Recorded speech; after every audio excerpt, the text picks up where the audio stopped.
Që për vitin 2017, Shqipëria ka në fuqi ligjin për mbrojtjen e pakicave kombëtare, një nga aktet më të rëndësishme ligjor që synon garantimin e të drejtave themelore të komuniteteve minoritare në vend.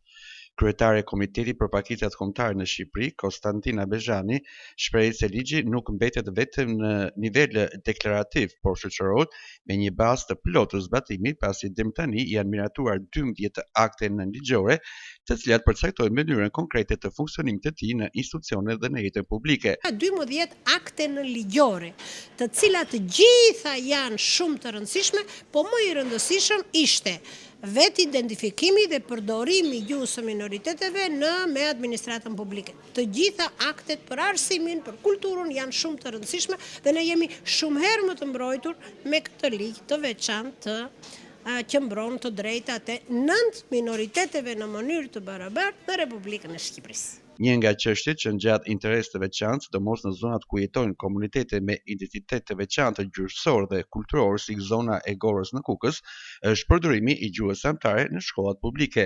Lidhur me këtë, kryetaria e Komitetit për Pakicat Kombëtare shkruan se legjislacioni shqiptar parashikon që mësimi dhe përdorimi i gjuhës anëtare në institucionet arsimore publike bëhet në ato zona ku pakica përkatëse përbën mbi 20% të popullsisë. Përdorimi i gjuhës është në ato zona ku ka mbi 20% të popullsisë. Për shembull, ne minoriteti grek në jug, për shembull, ka 2 bashkitë e tij, sepse atje janë shumë, domethënë shumë mbi 20%. Janë mbi 20% të popullsisë që e flasin atë gjuhë.